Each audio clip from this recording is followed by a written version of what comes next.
Hello everyone, welcome back to my channel, and if you're new here, welcome, and I do hope that you consider subscribing, and please don't forget to leave me any comments if you have any questions. I'd love to hear from you. So as usual, I have already put a base coat on these nails, and I'm going to be using this beautiful blue. It's kind of like a robin's egg blue, and I did forget to show you the number of this color and which base coat I was using, so that'll be coming up soon. I just did a little clip showing you those two things. So I'm going to completely cover the thumb and the pinky with this blue, and then I'm going to do actually also a full cover on the middle finger, and I will be doing only half of the ring and the index finger.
This is what I've done so far, and I did do 2 coats of that blue on each of these nails.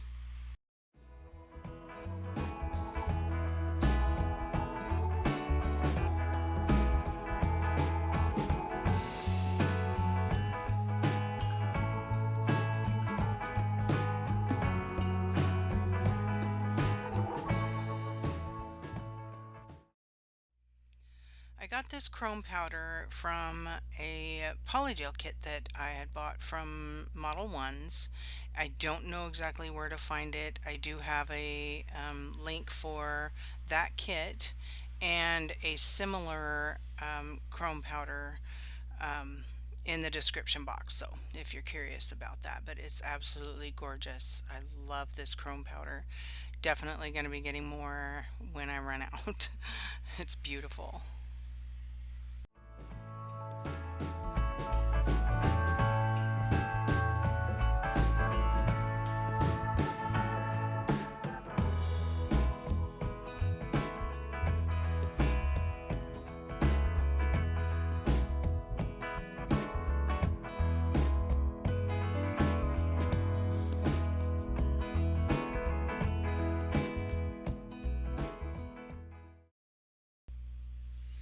I didn't show on this video, but I did top coat all of these after I did the chrome.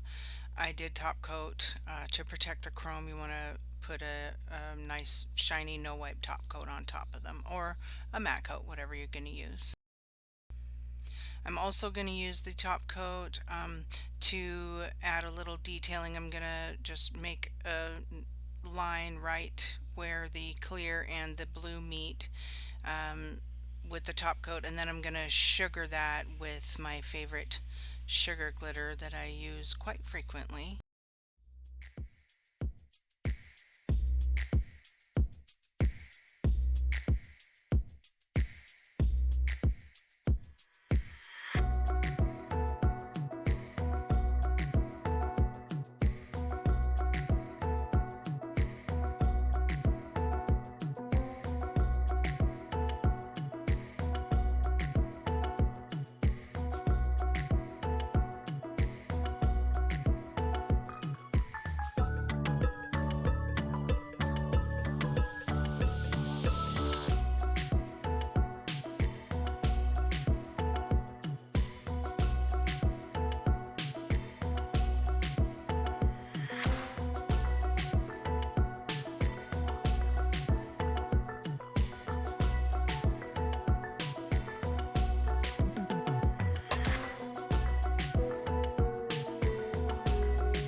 I messed up and started out using a brush that I thought was going to be a good brush to use, but it wasn't. So this blob of white here, you see I'm switching to the other brush so I can, you know, um, make it look better.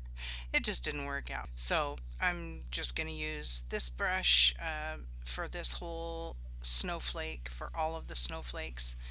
Um, it just helps me create more perfected lines than the other brush did. Um, so do this how you want to. You make your snowflake however you want to do it. The one I'm making is actually pretty simple. I start out by making the lines, and then I just kind of draw a triangle at each, the end where I want the snowflake to be, the edge of the snowflake. And then I just kind of join the corners of the triangle to the line. It kind of looks like an arrow, but a little more curvy.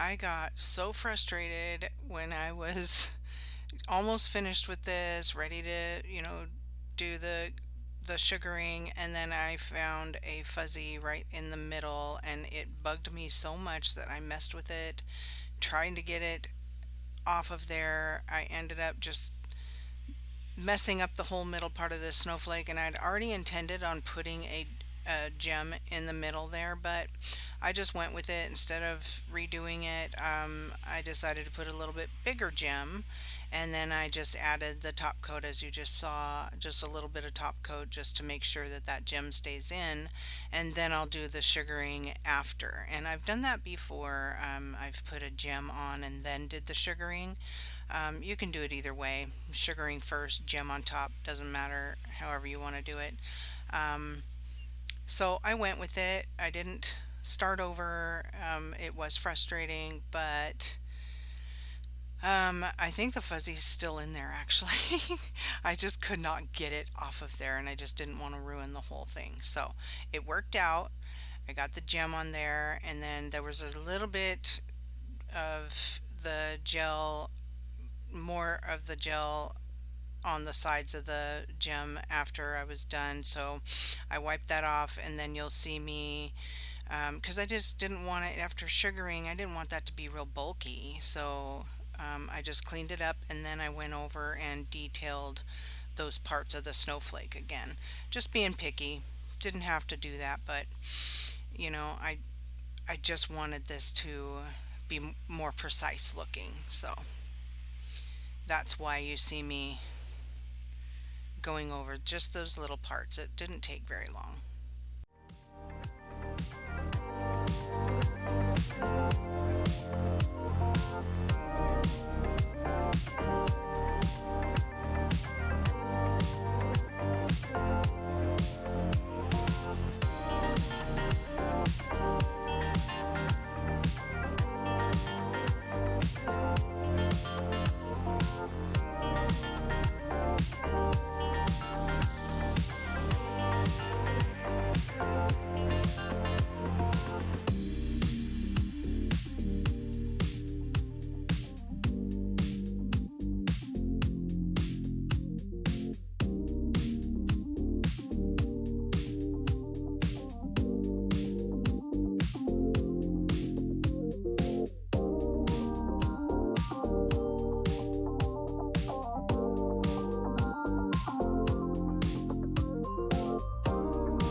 I was pretty happy with how it turned out, but I did notice that it did look a little bit too close together towards where the gem is. So I just took my little tool here and I just very gently go in between each part of the snowflake you see here, just to get rid of some of that extra glitter. It didn't have to be there. Now the other glitter is pretty strong, so you can kind of tell when you go to scratch some of that off to detail it more. You can tell that there are just parts of the glitter that just didn't come off when I brushed it. Um, some of them were on there a little bit better than others, but doing this, it took care of the problem and perfected my snowflake, and I was totally happy after that. I already added the gems on the other snowflakes, and then I'm gonna now put gems on the rest of the nails. It's just gonna be very simple. One gem on each, on four of the nails. The middle one I think looks completed to me. Um, They turned out very, very, very pretty, and I just used the same technique on the smaller snowflakes in the clear parts that I did with the middle finger.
I think these turned out so pretty.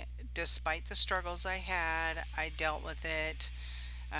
When you encounter some difficulties, you have to kind of weigh it out. Do you want to start over?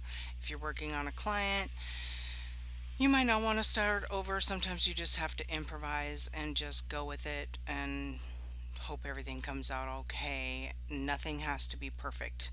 I think these are not perfect, but I love them. I would totally wear these. They just, the middle one turned out better than what I thought it would, so I'm happy about that. Thank you so much for watching. Please like, subscribe, and share. And once again, don't forget to leave a comment and ask me any questions you would like.